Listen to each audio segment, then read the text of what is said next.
Hi, everyone. It's Candace Craw-Goldman again from quantumhealers.com. And I'm here with a friend from long time back, Patricia Grootjans. She's a quantum healer. Hi, Patricia. She's more than a quantum healer. We're going to talk about all of that. How are you doing today? Hi, Candace. Thank you so much for having me today. Yeah, I'm doing great. Yeah. That's And fantastic. Patricia and I have known each other. I was just asking her before I pressed the record button. She took Dolores's class all the way back in 2011 and so has been a member of our forum since then because, of course, quantumhealers.com for many years was the first original support forum for Dolores Cannon's students. But Patricia is one of my favorite practitioners. Why? Because she's grown, she's a teacher, she's an author of many books, or several books now anyway. At least how many? How many books? five. Yeah. Oh gosh, look at all of them. See, I can't even keep up. And I'm so envious. Someday I'm going to call myself an author. All the docs are in my computer, but I can't do it yet. But you can. And we have so much to talk about. And Patricia's been such a valuable member of the Quantum Healers community. Even though she's grown offering her own stuff, she's stayed with us. And for that, I want to very publicly and very happily and boldly announce thank you for that, Patricia. Thank you.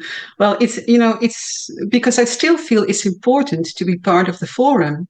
Yes. And actually, what was really wonderful about a year ago, I did a session with friend and colleague B, and Yes. we do a lot of sessions, and I write my books partly about these sessions. But one day it was so unexpectedly, I didn't expect anything to hear the guides or the higher self mention anything about the forum. But suddenly they did talk about the forum.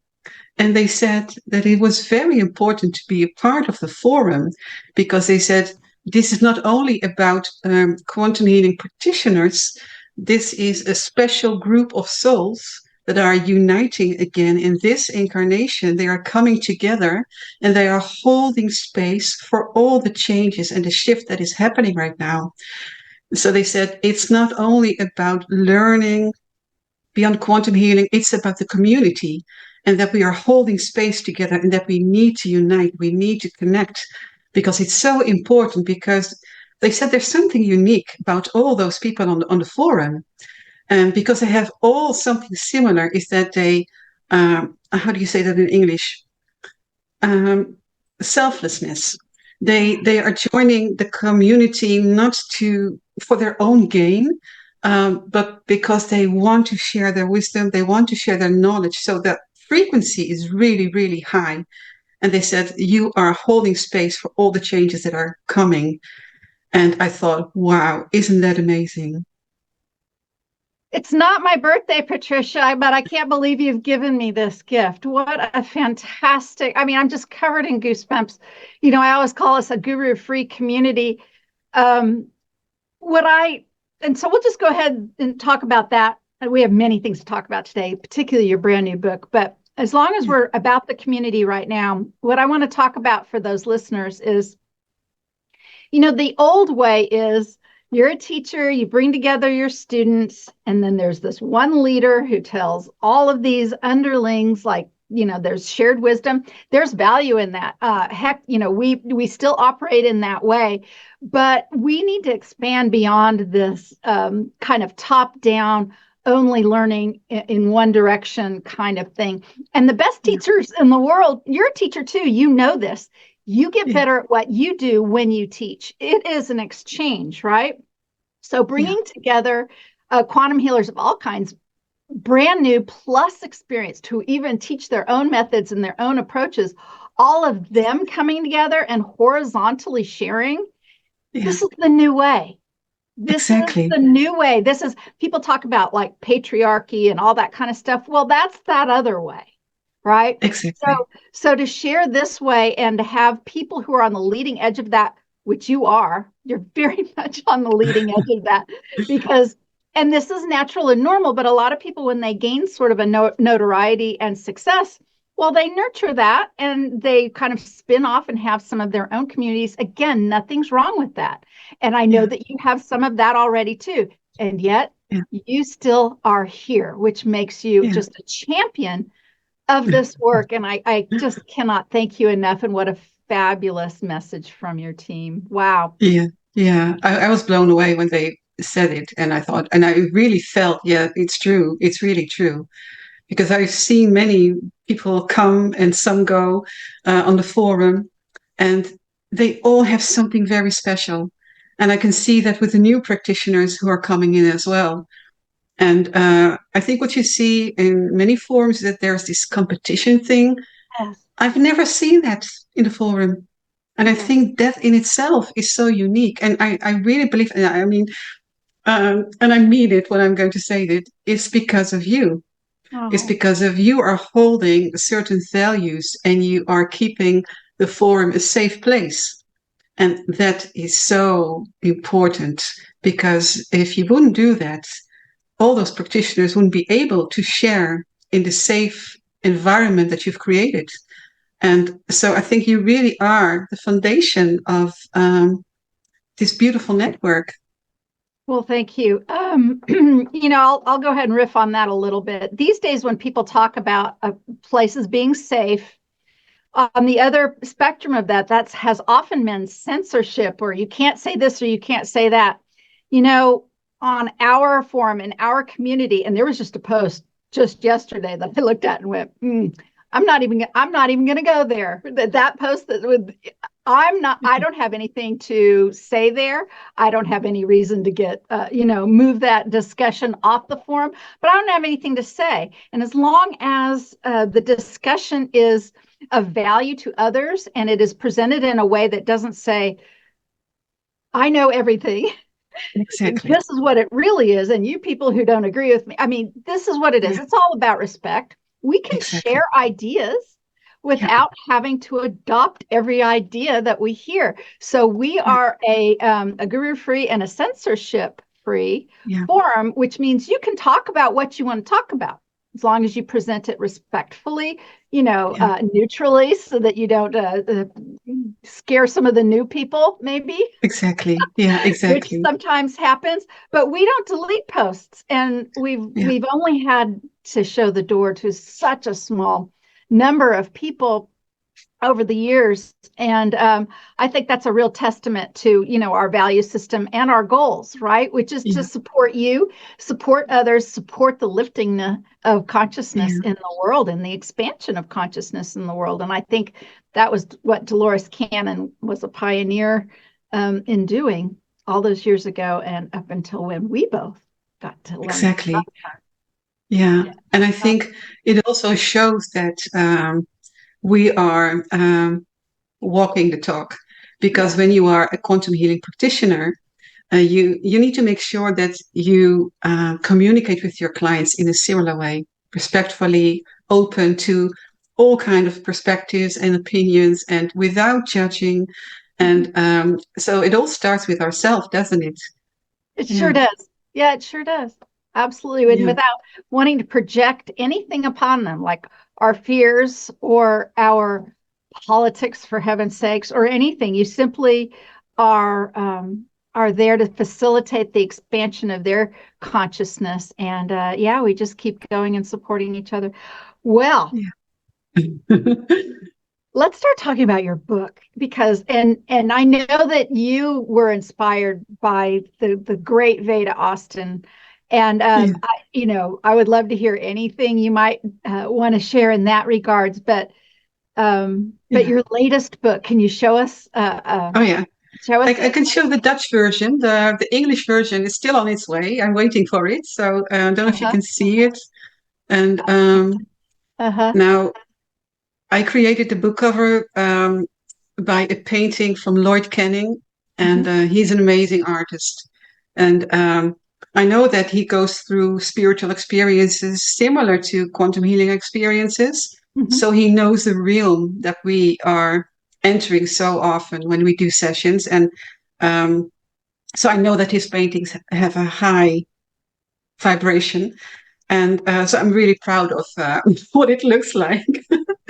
And Right. And so I know that that's in Dutch, but I actually wrote every word of it down. It's in English, it's The Healing Light of Water.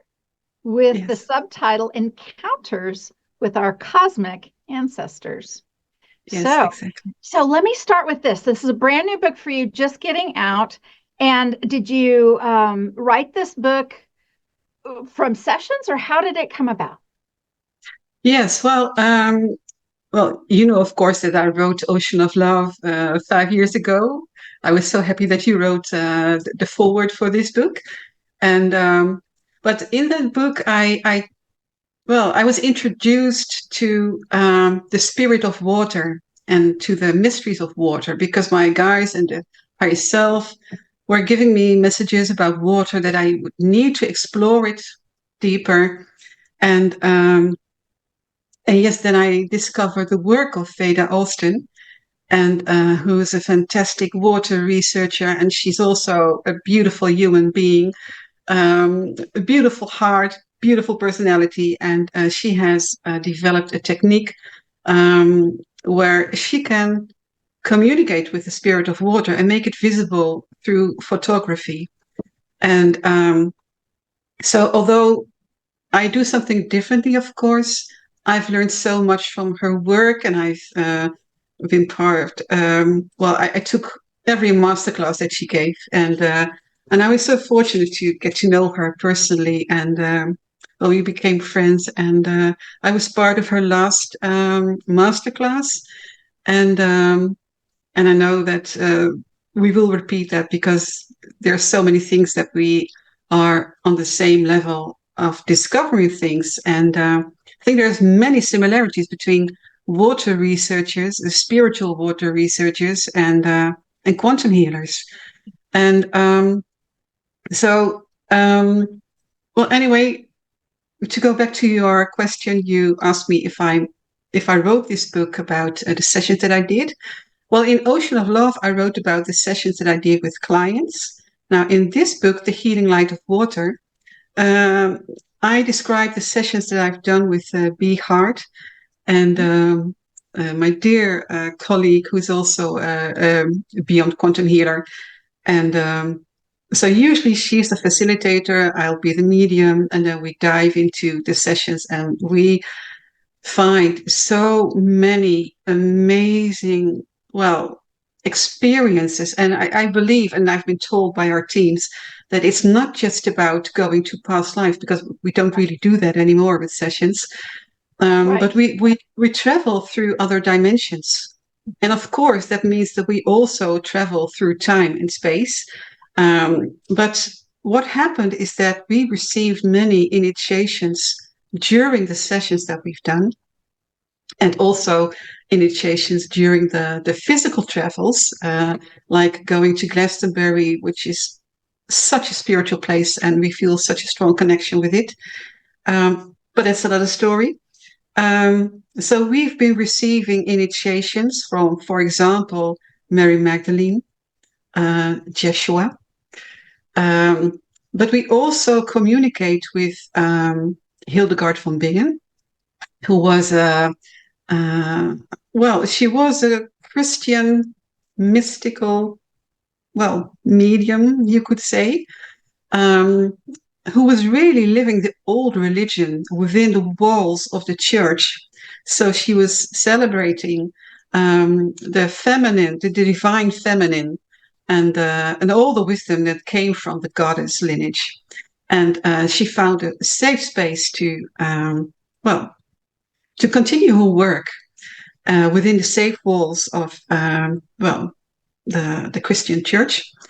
But we also connected with Nostradamus, and these two are related. Where was the Hildegard person? Where was she? What was her home country? Germany. Yeah, Germany.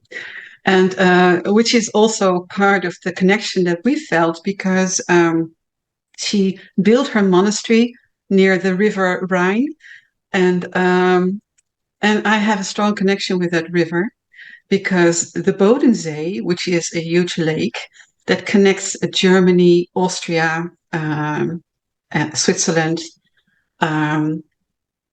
it is a very spiritual place, and my guides have given me a lot of information about the Bodensee. And so I've traveled there and visited the place. But it's like the womb of the Rhine, of the River Rhine. And so it was That's the also, place that has the mountains all up around it, and it is held like this. I've been there. really? And yes, and you know where my mother was from Passau. And Passau is the confluence of rivers right there, of three, I believe, at least two, but three, I believe. And Wichita, where I live right now, is the confluence of two rivers. I'm getting I have goosebumps. I have the confluence of two creeks in the back of my property right now. Oh, wow. Oh, that's I'm sorry amazing. to interrupt you, but I'm No, making you know. Okay, small that's really aside. amazing. Small aside. It's been a very long time. My goosebumps haven't stopped since we've started talking. I mean, they just keep going. I'm sorry to Yeah, interrupt you. Please tell us about the Bodensee and yeah. Hildegard and the connection with Nostradamus, because I jumped all over you. Yeah, well, there's so much to share about the Bodensee and our experiences there. Um, well, let me just talk about the Hildegard and Nostradamus part. What would happen if B and I would go into a session? The monastery that she created would be a starting point. Mhm. But once we would be in a certain, uh, well, kitchen area, literally within the monastery, it felt as if we would make a time jump and we would end up in the Bodensee, in the water, underwater. And they mentioned that the water itself was like um, a spring station or jumping station. How do you call it? A springboard. Springboard. And that we could use that to go to other dimensions. Yeah. And so that's what we did. That's how we visited Nostradamus, for example, and we found information about how he used water, for example, because the visions that he had, he also explored that through water. He told us that he used to have like a bowl, a black bowl, and he would put water in it. And usually he would add something that has got to do with a rose, for example, a flower or rose oil. Because of how high vibrating the rose is. It's the highest vibrating, highest frequency flower on the planet. Is it? Oh, I can Yep. really imagine. Yeah, of Yeah. all of the frequencies of all of the flowers, the rose is the highest. Ah, that's so beautiful. Well, what he used to do, what he told us, is that he would tune into the water. And by tuning into the water, he would become one with the water. And it would allow him to go through other dimensions and to move beyond time and space. So that's how he would time travel. And he told us that his physical body would remain in his room, in his house, but the etherical body would travel to another location, to another time. That's how he could observe everything that was going on and come back with all the wisdom and knowledge that he had. And so, and now we once asked, why do we always get to meet Nostradamus when we visit the monastery of Hildegard? And and they said that they were part of the same soul group and that they are communicating and working together beyond the veil. And so they're both, well, working with similar subjects like astrology, for example. And in the Can I beginning, interrupt you one more yeah, time because I can't help it. yeah, I just can't help it. yeah. The one, and I know you've heard this before, but let me make this connection because I think I'm going to vibrate this chair apart. The one and only night I ever spent the entire night in Dolores Cannon's house was the night before her memorial service, and I had wild, fantastic dreams that whole night. And the one that I remember the most was she walked out of her office with a man who really didn't say anything, but she had her arm around him. She brought him up to where I was sleeping kind of on a sofa in a kind of a side room. And she said, Candace, I want you to meet someone. This is Nostradamus. And this is what she said. She said, now, what's important to remember about him is the way we communicated, not so much as information, the way we communicated. Yeah. And then it was over. The dream was over. Wow. That's so So look beautiful. what you're saying. You're even Yeah. saying that he time traveled, so he could have time traveled to talk to Dolores to help her write those books. He could have actually time traveled to be in that dream, to show up with Dolores. Yeah. Right Exactly. before her memorial service back in, that would have Oh, been early 2015 because she died in exactly. 2014 at the end. What a gift Yeah. you have Oh, that just is so given me in beautiful. this. It's Oh, a beautiful thing. yeah. And I truly believe that it was a visit, like he visited you in that dream. Tell Because me that's how more. he, Tell me more about what he yeah, did with you. Thank you. But yes. I mean, yeah, I've always sort of felt that. But what you're doing here is helping me to accept that it isn't my own, yeah, you know, yeah. Well, that's singular. how it started. Yeah. Yeah. That's how it started for B and me, that he would visit us in our dream. And we felt like, why is he visiting us at the same time, for example, like at the same night or in the same few days? Wow. And then when we would start to do the sessions together, he would, well, show up in our sessions. And you mentioned the rose, and which is really fascinating because um, one of the times that we started working with him was during the pandemic. And I asked him, because during the time that he was alive, there was this Black Plague. And I felt that there was a similarity between what was happening here and what was happening in his time. And so he shared that he was treating a lot of people with a medicine that he created himself. And I asked him what was in the medicine, how did he create it? Yeah. And he said that the most important ingredient was roses, and he created it from roses and other herbs. But he said rose was the most important ingredient, and he said that he even traveled to Italy to collect roses because he said that the astrological influences were important for the timing and the place where he would pick the roses. And so the moon would play an important role. So usually during a full moon or when the moon was in a harmonious aspect with Venus. Venus is the planet that has the same energy as the rose, like love, harmony. It's a very high frequency. So yeah, it was amazing to receive that information from him, and especially during that time. So I never forget that whenever there's something going on here with some kind of flu or anything, um, I know that I need roses, and even if it's only a rose, standing on my table in a vase or something, but to connect with the energy of the rose.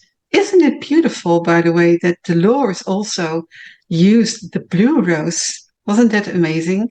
It's Yeah. just absolutely shocking how much the rose and it's in so many religious icons, imagery as well, because people either knew directly or indirectly or felt how powerful it was. Patricia, I once did a session where I did install Dolores's keyword of blue rose, and when it was all over, the client got up. It was an in-person session, of course, because it was QHHT and many years ago. She got up and she pulled up her sleeve and she showed on her arm a tattoo of a blue rose. And Ah, there was no reason for us to talk about it, but it was the thing that sealed the deal for her to make the next step and to truly believe how profound the information that was coming, because she was told to take another session. So we used Dolores's keyword, and uh, it's just so beautiful. right. Yes. Yeah, yeah. And you see how all these things are connected, but also how all these people are connected. And they all have something similar, like they're fascinated by water. And so are you. I know that you are too. Yes. And yeah, so it really is so. I mean, there's so many subjects that you can talk about Yeah. relating or combining quantum healing with the work of VEDA, for example. I mean, talking about Atlantis, for example, Yes. and yeah, there's so many things. I think When I'm. Am I talking too much? No, not at all. As a matter of fact, that's usually what I think about myself, but it's okay because we all get so excited about this. Yeah. You know, not long ago, we finished the immersion class here in Kansas, and so many things were going on with the water, but we did a tandem session, um, Patricia, that I haven't even digested it yet enough to talk about it. But I do want to mention this because it was because of your connection about using water and time travel. This will work nicely in that discussion. So we did a tandem session. So what's a tandem session? For those of you listening who don't know, we did a tandem BQH session. So we had a facilitator, we had the students all surrounding us and watching it. And the two people who were the subjects or the people going into trance was myself and Donna McMurtry. But we also did it underneath the Copper Pyramid. There was a lake outside. We'd just done water alchemy to, as an intention for the session to connect with Dolores. And basically what happened is we easily connected with her. And what she ended up doing is, because there's a lot of visuals here and people were seeing these visuals, drawing these visuals, and commenting on this. It was Dolores here, Donna and I were here. Of course, the earth and the people around us, the class members in particular were around us. So there was that.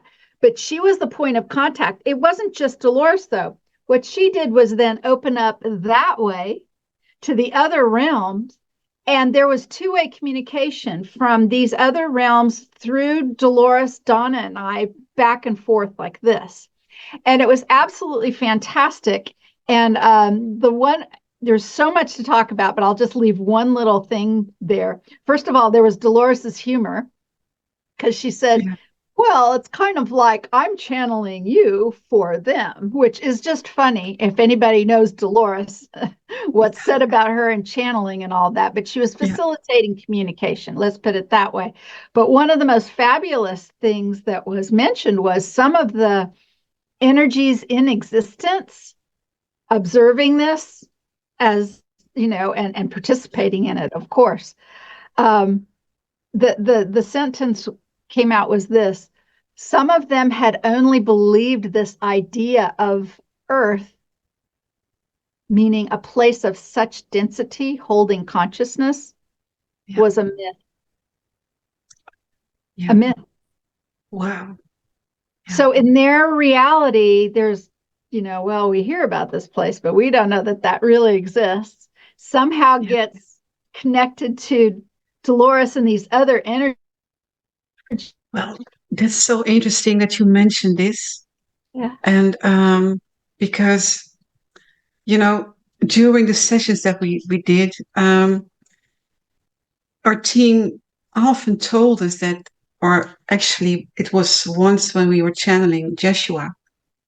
And I feel that there's so many important things that I would like to share with you. Okay, let's just go ahead and say let's do part 2, 3, 5, 29. Okay, we'll do another show for sure.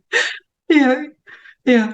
So one time we were channeling Jeshua, and it was such a profound experience because what happened was that even when B was doing the induction, and I wasn't, we hadn't started really yet. She was just starting the induction. But the moment that I closed my eyes, I could see Jeshua, and he was entering through my crown. And he was like as if he was inhabiting my body, as if he was incarnating. And I know that, he's not incarnating in my body, of course. It was just a temporary experience. But what happened was that I could feel his breath through my nose, and I could feel his eyes looking through my eyes. And it was beyond words. And we stepped into a certain cave. It was a cave where there was water. There was like a fountain where he asked me to drink from this water. He says, "This is holy water." And as soon as I drank from this water, I felt that my whole body became light, as if I became light. And And I was also a bit confused, like, what is happening? This is so huge. And then he said, this is not just for you. He says, this is for the collective. And he says, look at the light. And I watched the light. And then the light turned itself into like a gate. It was like a gate that was opening. Now I was crying. And I said, what is happening? And he said, the gate will open. And I felt, he didn't mention a date, but I felt like soon. This year, It maybe. was exactly.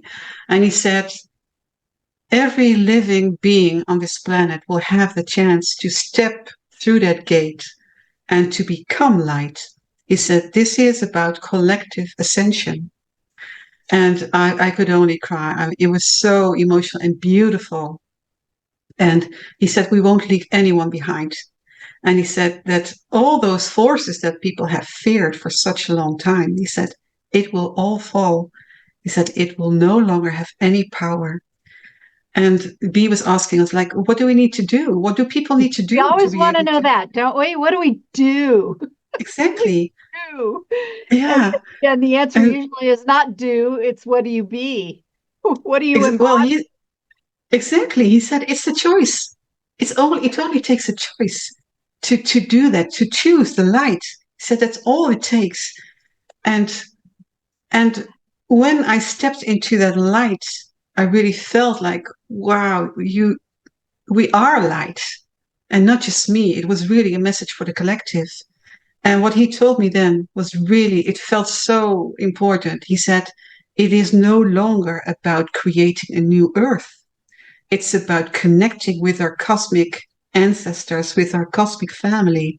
We need to remember where we came from because there will be a time that information will come through about alien visits. And he said, never see it as alien because we are all connected. We are one big cosmic family. And people need to remember that we come from the stars, that we come from other places, from the universe.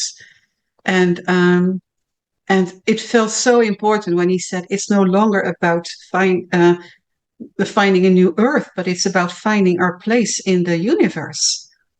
And I felt like what he was referring to is that we are opening to a new era where we will be visiting other planets. Oh, And absolutely.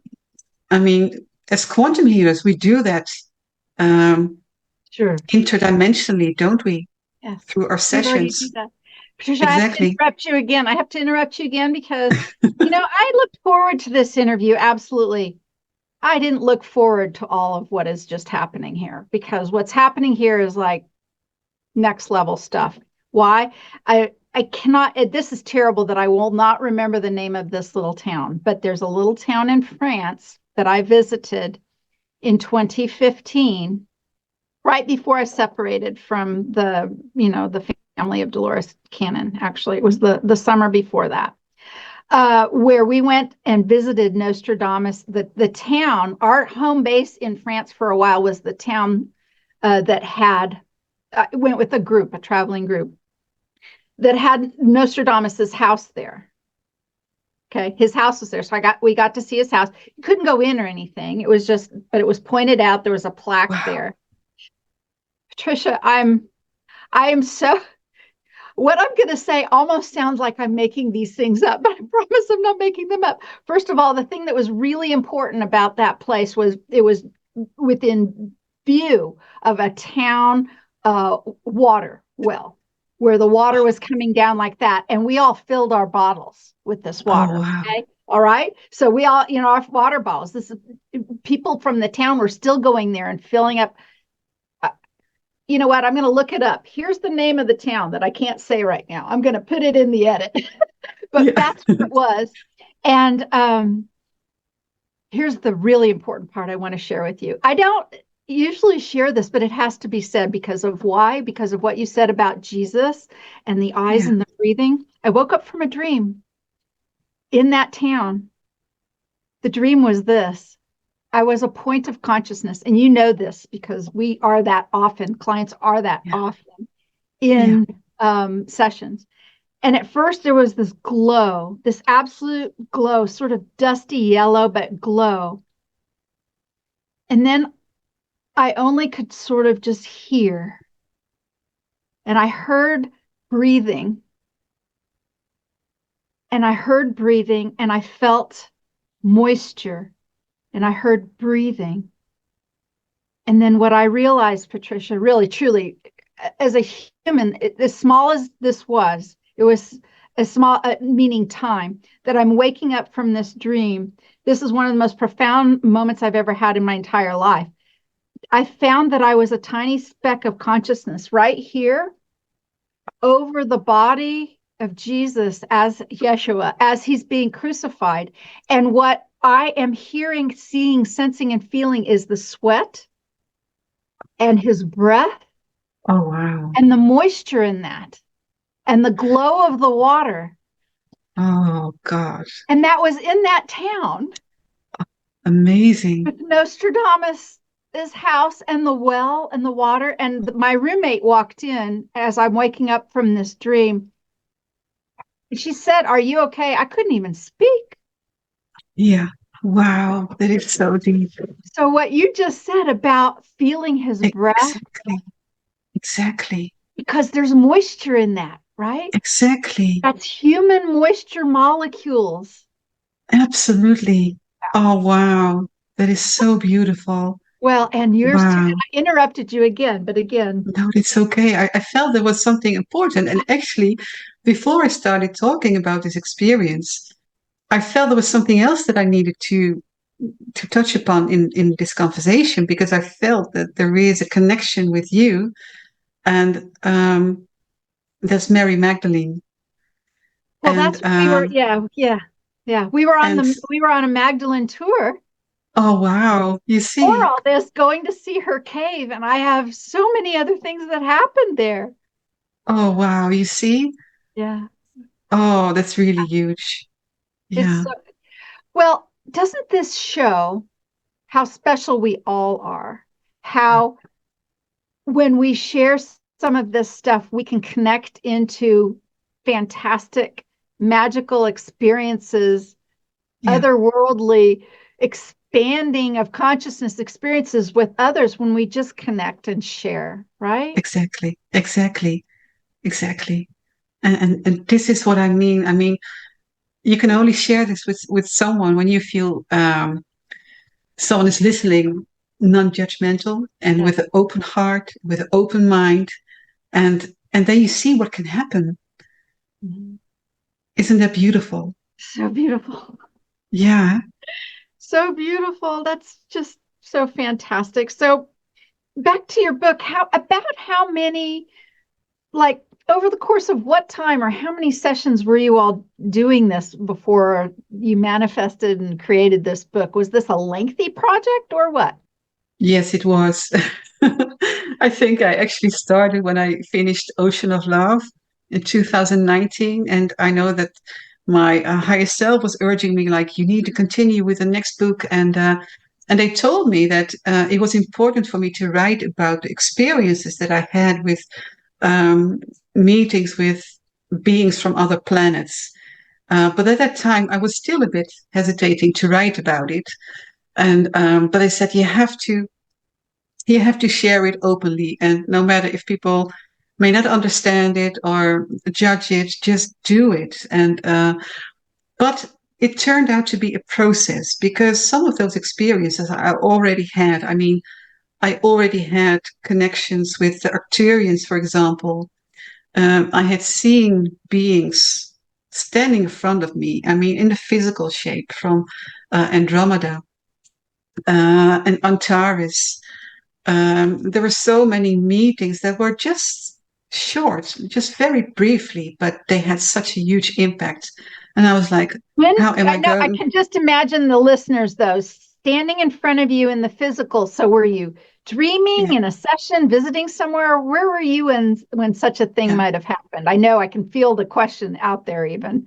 Where yeah, were you when exactly. that kind of thing happened? Yeah. Well, one example with the Antares beings, um, I was doing sound healing sessions with a friend of mine. So once a month, we would rent this place, which was a very beautiful place next to a church, very sacred, well, place.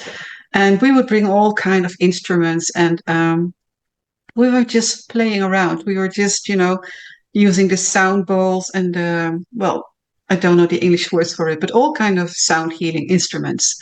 And we were toning. Let's just using our voice without specifically singing, but just toning whatever wanted to come out. And at some point, I guess by doing that, we created a certain field of energy, or we reached a certain frequency, because suddenly I could see two huge beings standing in front of me, and they looked a bit like praying mantises, but somehow I felt they are not exactly praying mantises. And I was startled. I mean, I didn't expect it to happen. Yeah, I mean, and they were so tall and huge, but they had a very high energy. I mean, very refined and sensitive. And I was looking at my friend like, are you seeing this as well? Or am I imagining it? Or am I, what is it? What is going on? She saw it. She saw it too. And but the thing is, the moment that we were like, what is happening? They were gone. You change the frequency, of course. Yeah. Exactly. Course. And you can't help it. You can't help it because you're still human, and we have an animal instinct within us. Yeah. And you're just not gonna. That's why this is one of the reasons this is a fascinating time to be alive. Yeah, it is. It is.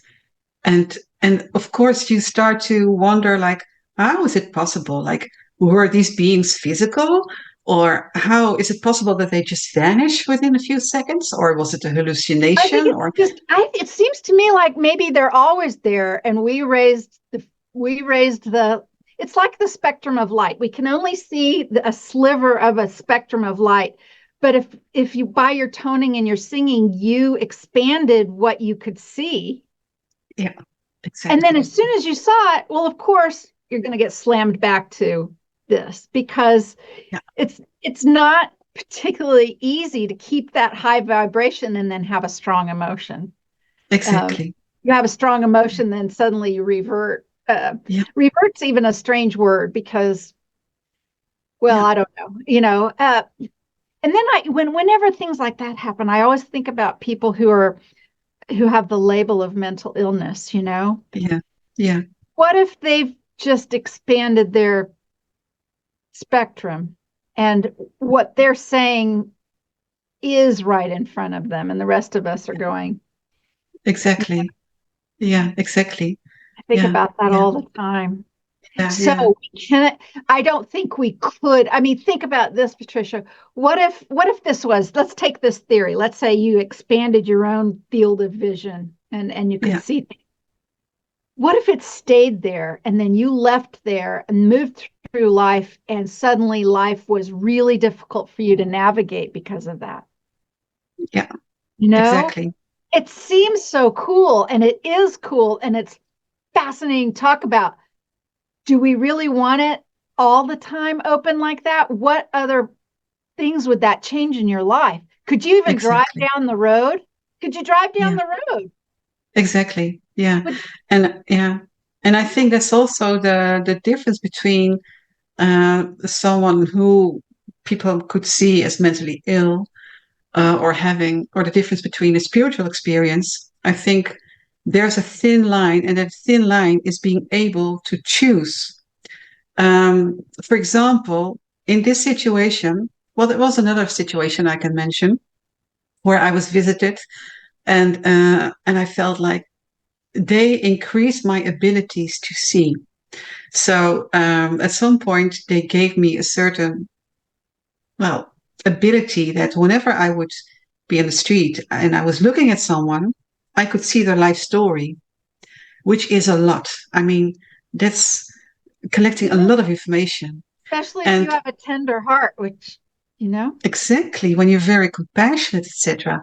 So I didn't want that. So I asked them, like, how is it possible that I can suddenly see all these energies, because I don't want to see it.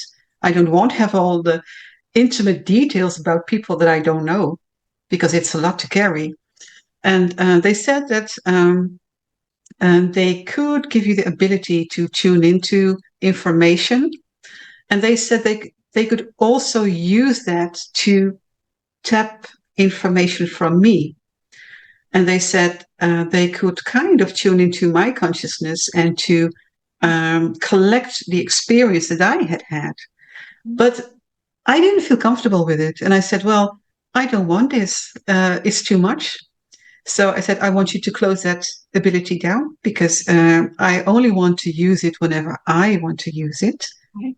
And I guess I don't want to use it to that extent. And then it stopped.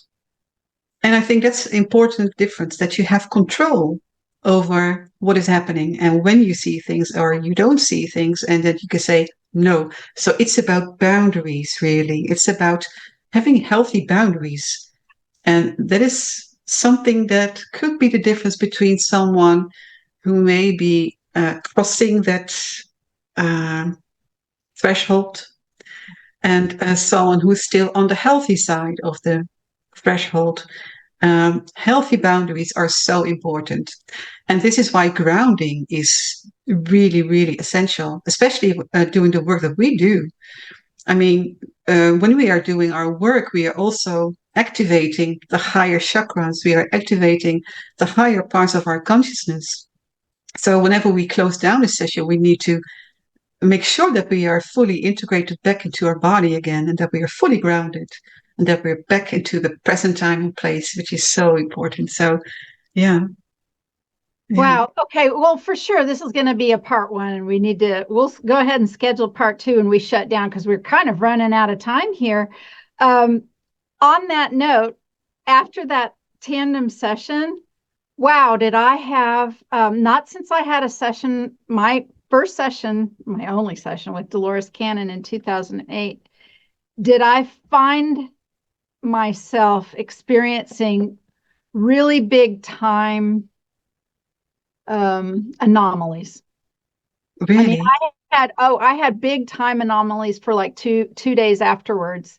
And it wasn't since 2008 that I did that coming home from Arkansas to Texas after my session with Dolores did I experience such time anomalies. I mean, one part even I was referring to my granddaughter, and I was calling her 10 years old, and she's not 10 years old. She's 8 years old. And I mean, but it was so fascinating. I was kind of all over, and I know how to ground. We were grounding. We went and had lunch after that. I mean, we were outside. There were things but it didn't matter because it was such a thing that took us out of time, right? That communication took us out of time, and it just took a little bit to get back in.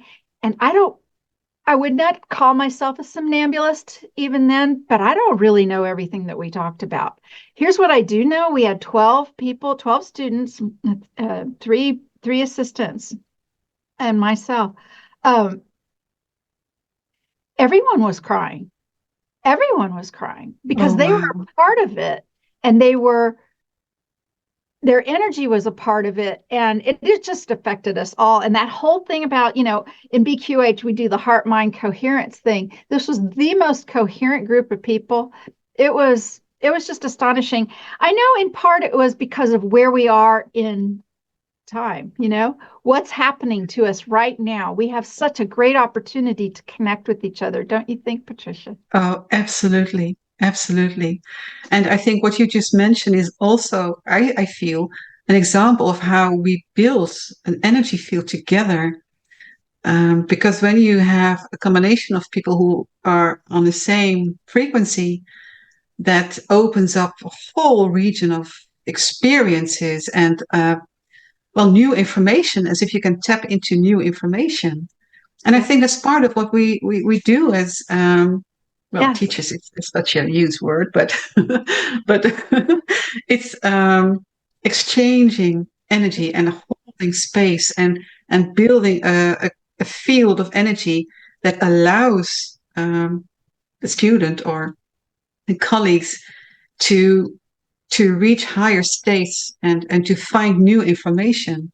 Yep. So I think it's all about sharing, isn't it? Yes. It's about sharing energy Yes. and building a field together. Mm-hmm. Yeah. Well, on that note, Patricia, I bet you'll get your English book and I will be able to actually read parts of it before we do a part 2. So can we do this again relatively soon? But let me get through more of that book before we do that. And maybe you'll have your English version in hand to show. Would that be good? Would you come back and talk to me more? I would love that. I would love that. Yeah. Right. Well, until then, have a great day. Thank you all for listening. And if you are a quantum healer of any kind, an energy healer of any kind, please come join us at quantumhealers.com. We'd love to have you and see what you have to say to add to a conversation like this. Thank you so much, Patricia. All of Patricia's Thank you, links will be Candace. below in the show notes. Okay. Until then, quantumhealers.com. Come see us. Okay. Bye, everyone. Bye.